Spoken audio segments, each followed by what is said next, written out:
but like the last day that we were there, like Uh-huh. saying, I haven't been able to talk to you much. Which meeting are you going to? And all that stuff. So we met during some of the meetings on the last day, and he wanted to talk to me, and I was just kind of like, okay, I wasn't thinking anything of it. Right. Like I was just thinking, oh, he just wants to talk to me. Right. And then we talked, and then it's just like it clicked real like quick. Just because, us sharing not the same story, but having the same background involving with TSC and kind of having the same similarities as our health, like just seizures, just all of the stuff that involves with TSC.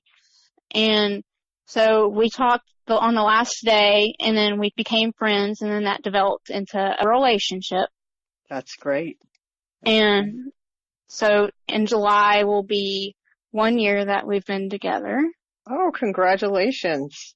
Thank you. That's wonderful. And he lives where? He lives in Michigan. Uh-huh.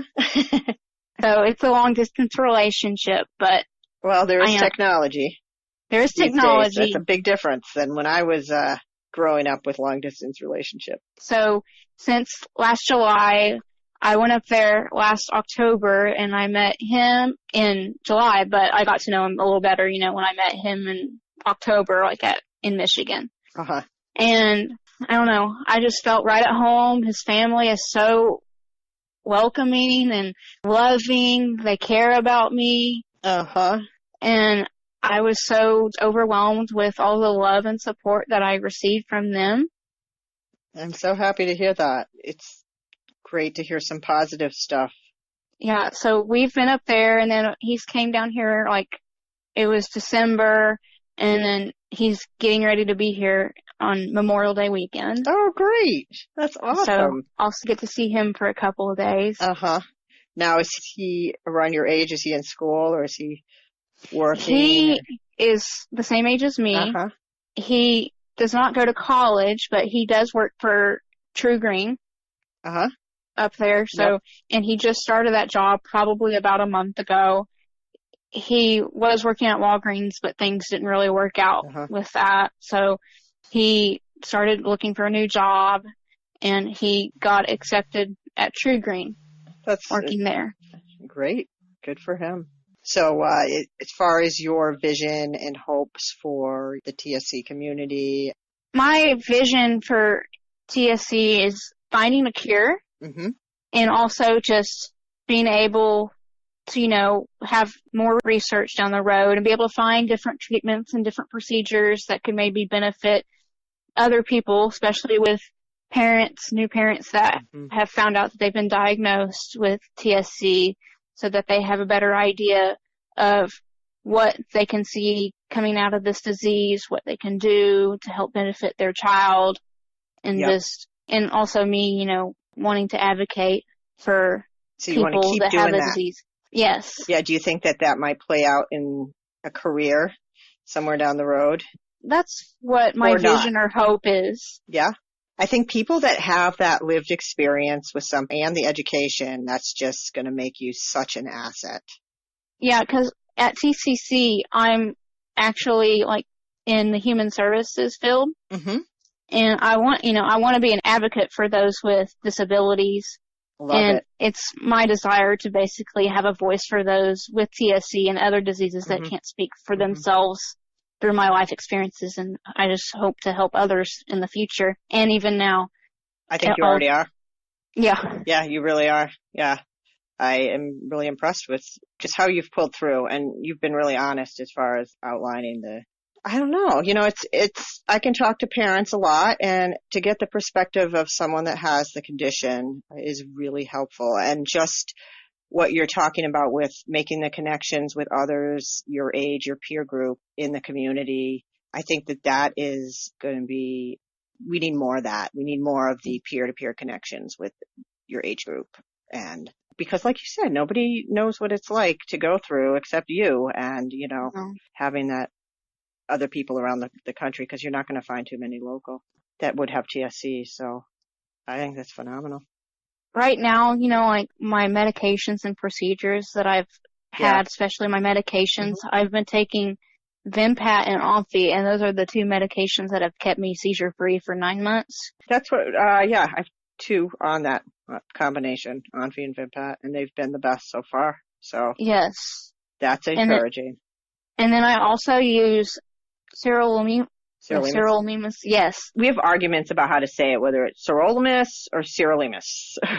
Yes, I look at it and I'm like, I know how to say it, but then it's like, you get tongue-tied. Yeah. So, they take that too.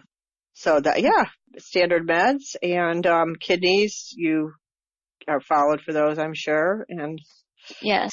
And no seizures for 9 months. That's really good. Yes.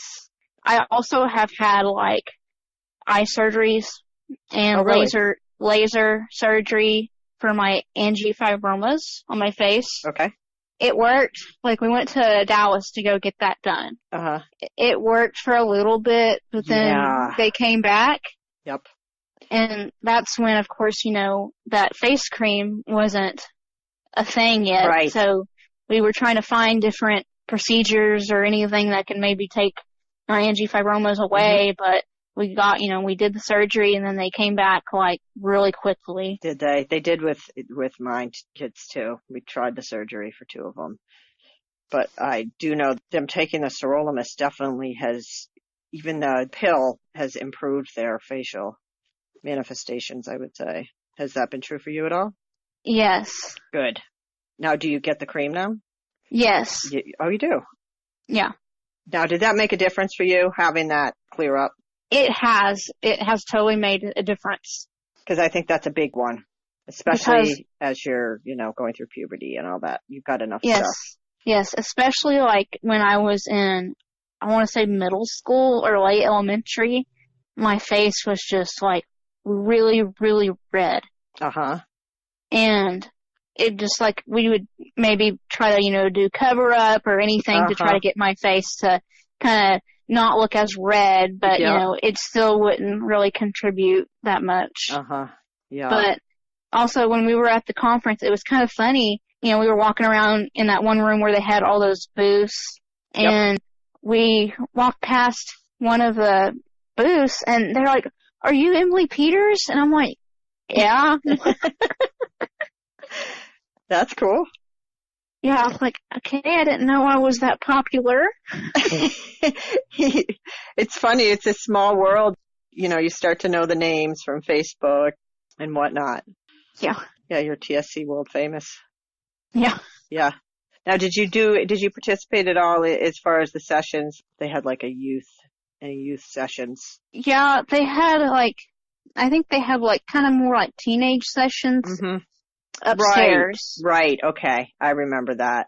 Yeah. It'd be nice if they had a panel of you talking to some of the parents, of younger kids, because I think there's so many unknowns that, a young lady or a young man speak clearly and very eloquently about the experience, and just that you've come through the other side is really helpful. So. Yeah. Last September, I spoke at the Walk in Tulsa. Did you? Yeah. Heather asked me at our get-together in March if I'd be willing to do that. Uh-huh. And I said, yeah. And my mom looked at me are you sure? Yeah, I'd probably say something like that too. I was yeah, I'll do it. And yeah, so I spoke and, I typed something up for me to kind of go off of. Right. And I spoke and I met this one girl there and she was crying after she heard me speak about knowing what I have overcome and what I've been through to kind of give, her hope for her children who have TSC. That's exactly what I mean. It's really hopeful for parents to hear it. And, not everybody's going to have the same outcome, but I think with the new treatments and how they can detect their seizures almost before they even start with the infants these days is whoa. Yeah, and quality of life with sirolimus and some of the meds seems to be on the upward trend. So it's not all bad news. No, it's definitely not. Yeah, when I was younger, what we said, the technology was not up to date how it is now. And so it was hard to know, well, do we go with this med? Do we go with this med? What would be best for this scenario? Now, did you go through a bunch of seizure meds? Yes. Yeah. What did you try? Just out of curiosity. Well, I don't remember all of them, but like when I was younger, I had to go and get cerebral, and I think it was that med. It was my heart medicine that we had to go and get from Canada. Oh, Sabril. Sabril? Yes. Okay, yes, so Sabril. the Vigabatrin? Yes. Oh, that was the one for infantile spasms. I know. But I think there's other uses for it. Yes. So, yeah, we got it from Canada and Mexico as well. I've been through recently, I was taking like Lamictal and a couple others, and like at one point I was on 3 different medications, and my doctor really didn't want me to be on 3. Yeah. And plus it was causing like random bruiseness on me. And so we wanted to get off of that. Even though I'm very clumsy, we just wanted to get off of that because, it was like I would have like at least like 11 to 12 bruises on me. Wow. And I wasn't even doing hardly anything. Huh. That's scary. And so we switched over to some other medication, and that seemed to like die down, the bruises and everything, the side effects from that other medicine. That's good. But when I started Onfi, at first my doctor was like, okay, go up. Well, we got to like about the 3rd week because we transitioned, how much the dosage is like every other week or every 2 weeks. Yep. You got to titrate up bit by bit. Yes. And I think once we got to about the 3rd or 4th week, I was on too much and I started acting drunk. Oh yeah, it is anti-anxiety. So a little too much maybe makes you that way. Yeah, like I remember I woke up in the morning and I was going to go brush my teeth or go to the bathroom, and I was literally like running like I was falling. So too much. Too much, and we went back down like another 25 to 50 milligrams, like how I was the previous week. And after a few days, it seemed to die down all the side effects. That's good. And any other side effects from other meds that are frustrating for you?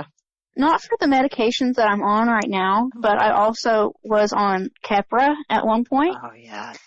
And that made me super angry. I didn't want to talk to anybody. I was super depressed. And all I wanted to do was sit in my room with the lights off. Oh, you poor thing. And I never wanted to go out anywhere with my parents. I was mad, sad, like almost pretty much for a good whole month. Really? And so we immediately we need to get off of this because I was like totally a different person. Keppra was not. My son had, I think his worst behavior was when he was on Keppra. So getting off that was a big one. And it's funny, or strange how some medications work for others, but then for other people, it can be like a total disaster. I know. And that's one thing that I find the support groups online are helpful for. You can get more than 2 people, because you need more than 2 people to say, yeah. So you have more information, and maybe not the full, but more actual personal experience of what it's like. Yeah. But I have heard Keppra a lot. Very similar. That was a tough time too, because when that happened, that's when I was like graduating high school, or that was like my last year of high school. And so that made me feel like how I was already depressed, that made it worse. I can only imagine. Yeah. And here you are on the other side of it. Yes. Yeah. You should be really proud of yourself, Emilie.